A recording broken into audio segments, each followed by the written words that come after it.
Assalamualaikum warahmatullahi wabarakatuh. Hamdan wa syukran lillah, salatu wassalamu ala sayyidina wa nabiyina Muhammad ibn Abdullah wa ala alihi wa sahbihi ajma'in. Amma ba'd.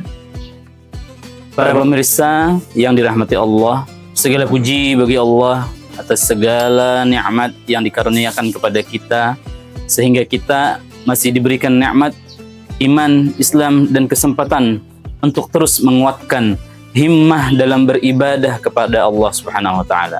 Salawat serta salam tak lupa kita sanjungkan kepada baginda Nabi Muhammad sallallahu alaihi wasallam, sang pemberi syafaatul uzma di akhirat kelak.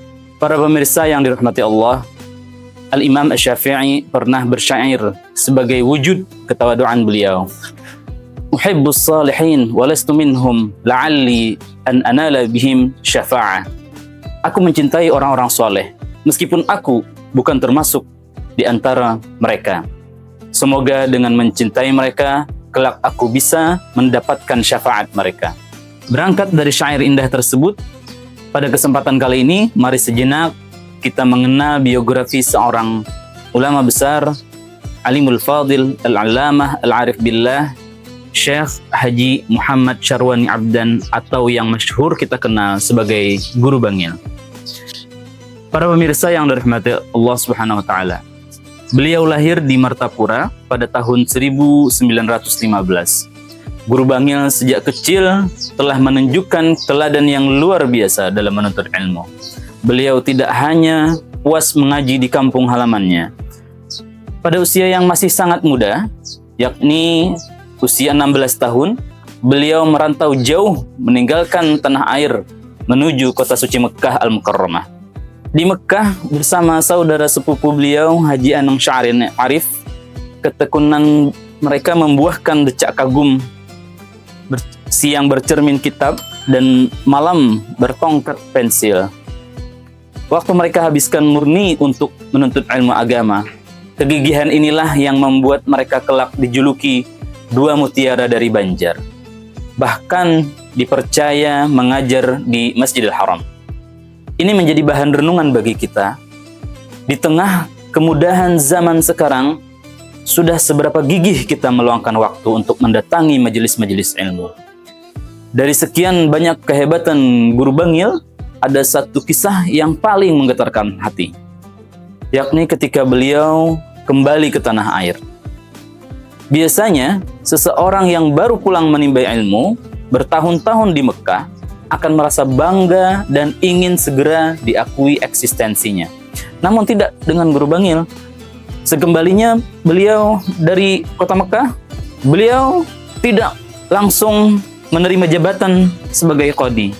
Ketika beliau hijrah ke kota Bangil, apakah beliau langsung membuka majelis besar? Tidak. Beliau justru menyembunyikan identitas beliau, menyembunyikan identitas kealiman beliau, memilih menyamar dan hidup sebagai pedagang biasa.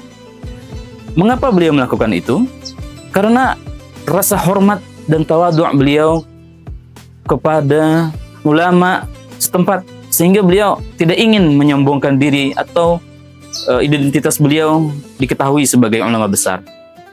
Identitas beliau diketahui sebagai ulama besar ketika dibuka oleh ulama sepuh Pasuruan, yakni Kiai Hamid. Barulah setelah mendapati restu dari Kiai Hamid, beliau bersedia mengajar dan mendirikan pondok pesantren Datuk Kalampayan. Begitu pula saat mengajar, beliau sangat berhati-hati.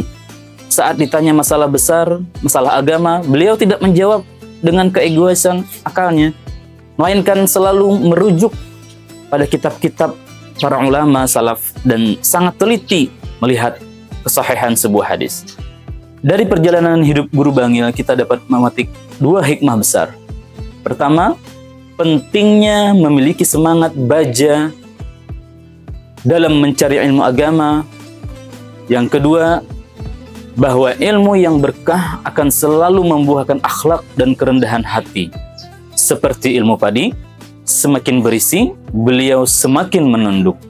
Semoga kita bisa menteladani beliau dalam kehidupan sehari-hari. Mari kita doakan, mudah-mudahan rahmat Allah senantiasa tercurah kepada Guru Bangil dan seluruh keluarga beliau. Dan semoga kita semua mendapat keberkahan dari ilmu-ilmu beliau. Amin, amin, ya Rabbal Alamin. Assalamualaikum warahmatullahi wabarakatuh.